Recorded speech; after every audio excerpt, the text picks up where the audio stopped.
Assalamualaikum semuanya.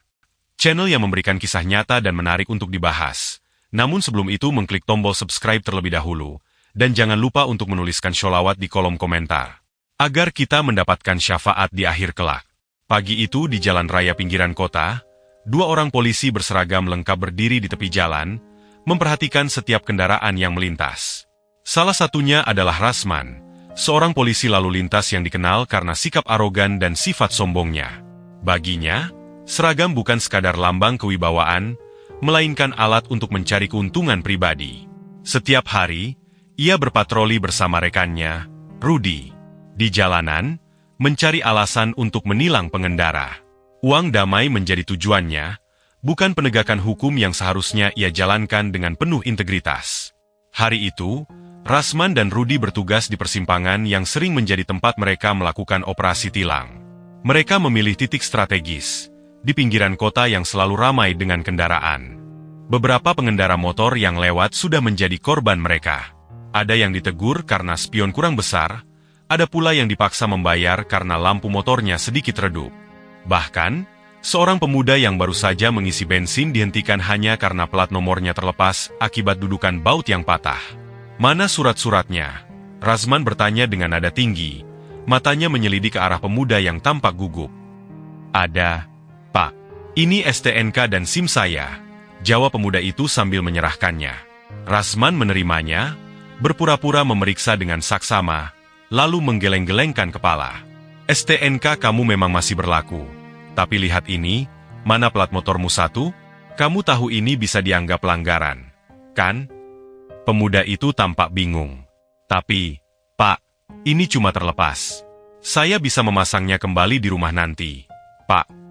Rasman menatapnya dengan ekspresi tajam. "Bukan urusan saya. Ini sudah masuk pelanggaran. Kalau mau cepat selesai, ya kita bicarakan baik-baik." Kalimat terakhirnya diucapkan dengan suara pelan namun penuh arti. Pemuda itu menelan ludah. Paham maksudnya. Tanpa banyak bicara, ia merogoh dompet dan menyodorkan selembar uang ratusan ribu. Rasman tersenyum puas dan mengangguk. "Lain kali lebih hati-hati, ya." Dari kejauhan, Rudy menyaksikan semuanya sambil menyeringai. "Hari ini sepertinya bakal jadi hari yang bagus, Ras," katanya sambil menepuk bahu rekannya. Namun, hari itu nasib sial menanti Rasman. Di kejauhan, terlihat seorang nenek tua mengendarai motor bebek tua dengan tenang. Ia mengenakan baju hitam sederhana dan helm yang agak usang. Rambut putihnya terlihat dari sela-sela helm, menandakan usianya yang sudah lanjut. Meski demikian, gerak-geriknya masih lincah, dan matanya tajam penuh ketegasan. Nenek itu adalah Marni, seorang pensiunan TNI yang kini hidup dengan tenang di rumah kecilnya di pinggiran kota. Ia juga seorang guru pencak-silat yang pernah melatih banyak murid selama bertahun-tahun. Saat mendekati pemeriksaan, Marni merasa aneh melihat cara Rasman menghentikan kendaraan satu persatu. Ia sudah mendengar banyak cerita tentang polisi sombong ini dari para tetangganya. Namun, ia tidak mengira bahwa hari ini ia sendiri akan menjadi korbannya. Rasman mengangkat tangan, menyuruh Marni berhenti. Dengan tenang, Marni menarik tuas rem dan menghentikan motornya di sisi jalan. Rasman mendekat dengan langkah tegap dan ekspresi penuh wibawa, seperti biasa ketika hendak menakuti pengendara yang ia tilang. "Ibu, tolong tunjukkan surat-suratnya," kata Rasman dengan suara keras. Marni, tanpa ragu, mengeluarkan STNK dan SIM dari tas kecilnya dan menyerahkannya kepada Rasman. Polisi itu memeriksanya dengan seksama, mencari celah untuk bisa menilangnya. Semuanya tampak lengkap, kecuali satu hal. "Ibu tahu nggak kalau pajak motor ibu sudah telat 2 bulan? Rambo mengangkat alisnya, mencoba memasang wajah garang. Marni tetap tenang dan menjawab, "Saya tahu, Nak. Saya memang belum sempat membayar, tapi minggu ini saya sudah berniat melunasinya." Rasman tersenyum sinis. "Maaf, Bu, peraturan baru mengatakan kalau pajak kendaraan telat, motornya harus ditilang, dan kami bawa ke kantor. Jadi, Ibu harus menyerahkan motor ini." Marni menatap tajam ke arah Rasman. "Nak, saya sudah bilang saya akan membayar pajak motor saya. Ini bukan perkara saya tidak mau, hanya belum sempat. Bisakan sedikit bijaksana?" Namun, Rasman tetap pada pendiriannya. "Aturan tetap aturan, Bu. Kalau ibu mau ambil motor ini, ya silakan bayar tilang dulu atau urus di kantor polisi. Marni mulai kesal. Ia tidak suka cara Rasman berbicara kepadanya, seperti seorang penjahat yang sedang diinterogasi. Nak, saya sudah lama hidup dan tahu betul mana hukum yang benar dan mana yang hanya dijadikan alat untuk mencari keuntungan. Jangan mempermainkan orang tua hanya karena kau punya seragam. Rasman yang merasa diremehkan mendekat dan membentak. Bu, jangan ngelawannya. Ibu sudah salah, jadi terima saja konsekuensinya. Marni menghela napas panjang. Ia sudah cukup bersabar. Tiba-tiba, Rasman mencoba meraih tangan Marni untuk menarik kunci motornya. Tetapi dengan refleks cepat, Marni menggeser kakinya dan menghindar. Rasman terkejut. Ia mencoba mencengkeram bahu Marni, tetapi nenek itu justru melancarkan serangan lebih dulu. Dengan satu gerakan kilat, Marni menghantam tangan Rasman dengan telapak tangannya, membuat polisi itu meringis kesakitan. Rudi terkejut melihat rekannya dipermalukan oleh seorang nenek. Rasman yang marah segera melayangkan pukulan ke arah Marni. Namun, Marni dengan sigap menghindar dan melancarkan tendangan tinggi ke muka Rasman, membuatnya tercengang. Rasman mencoba membalas dengan tendangan kuat, tetapi Marni menangkap kakinya dan dengan cepat memutar tubuh Rasman hingga terjatuh. Rasman bangkit dengan wajah merah karena malu dan marah. Ia kembali menyerang dengan pukulan lurus, tetapi Marni menangkisnya dengan mudah. Ia kemudian menyapu kaki Rasman dengan tendangan yang membuat polisi itu tersungkur lagi. Rudi yang melihat kejadian itu hanya bisa terpaku, tidak berani ikut campur. Dengan wajah kesakitan, Rasman mencoba bangkit untuk ketiga kalinya. Namun sebelum ia bisa melakukan sesuatu, Marni meraih dompet kecilnya dan mengeluarkan sebuah kartu lusuh. Ia melemparnya ke arah Rasman yang masih duduk terhuyung di pinggir jalan. "Lihat ini baik-baik, Nak," katanya dengan nada tenang. Rasman meraih kartu itu dengan ragu-ragu dan membaca tulisan di atasnya.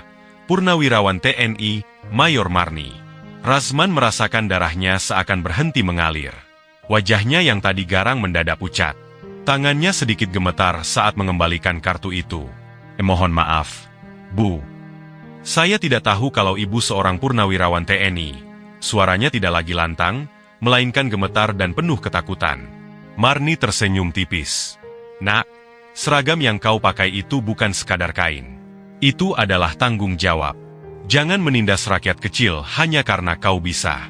Hukum itu harus ditegakkan dengan kejujuran, bukan keserakahan. Kau masih muda, masih punya kesempatan untuk berubah. Jangan sampai nanti kau menyesal." Marni, setelah menyelesaikan percakapan itu, melanjutkan perjalanannya dengan santai. Wajahnya yang tenang seolah tidak terganggu dengan kejadian tadi. Namun, dalam hati, ia berharap Rasman bisa belajar sesuatu dari kejadian tersebut. Seorang yang berilmu tidak hanya sekadar mengandalkan kekuatan fisik, melainkan juga kebijaksanaan dalam bertindak. Setelah kejadian itu, Rasman mulai berpikir tentang kehidupannya. Dulu ia merasa bahwa seragam polisi memberinya kekuasaan untuk menindas orang, untuk mencari keuntungan pribadi. Namun, Marni, seorang nenek tua yang tampaknya rapuh, memberikan pelajaran yang tak terduga. Sejak itu, ia merenung setiap kali hendak menilang seseorang. Hanya beberapa hari setelah insiden dengan Marni, Rasman mendapat tugas untuk memimpin razia kendaraan di jalan utama. Tugas ini biasanya menjadi ladang pencariannya, di mana ia bisa memanfaatkan celah hukum untuk mencari uang damai. Namun, kali ini, Rasman merasa ada yang berbeda. Ia merasa bahwa tugasnya kali ini harus dilaksanakan dengan hati-hati dan penuh tanggung jawab. Ia berusaha sebaik mungkin untuk mematuhi aturan tanpa menambah kesulitan bagi pengendara. Saat razia berlangsung, Rasman menghentikan kendaraan seorang pengendara sepeda motor yang tampak gugup. Surat-suratnya, perintah Rasman dengan nada yang lebih lembut daripada biasanya. Pengendara itu terlihat khawatir dan menyerahkan STNK serta SIM-nya. Rasman memeriksa dokumen dengan seksama, tanpa ada niat untuk mencari kesalahan. Setelah beberapa detik, ia mengangguk. "Semua lengkap. Kamu bisa melanjutkan perjalanan." Pengendara itu terkejut dan tampak lega. "Terima kasih, Pak Polisi," katanya dengan senyuman. Rasman mengangguk sambil melanjutkan tugasnya. Sesuatu dalam dirinya merasa puas.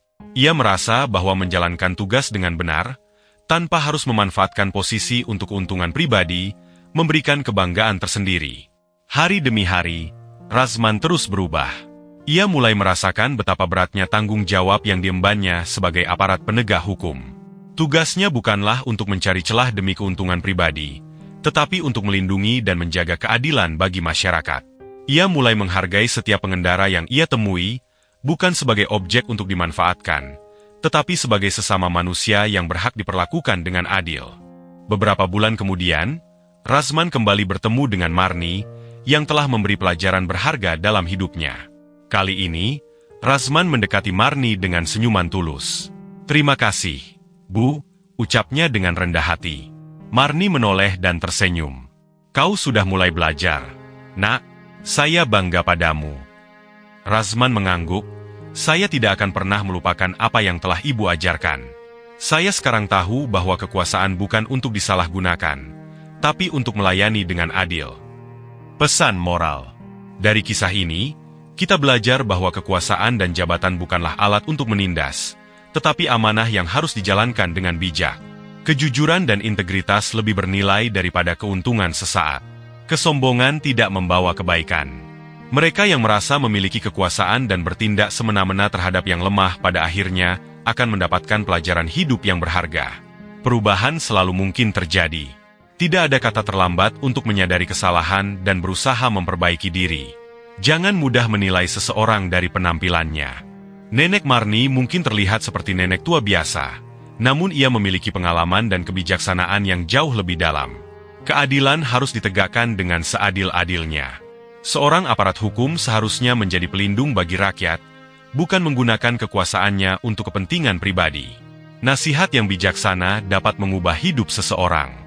Kata-kata yang tepat, pada waktu yang tepat, bisa membantu seseorang untuk menyadari kesalahan dan memperbaiki hidupnya. Terima kasih sudah menonton, jangan lupa like. Kalau kamu suka, share ke teman-teman kamu, dan tentunya subscribe, supaya nggak ketinggalan konten terbaru dari kami.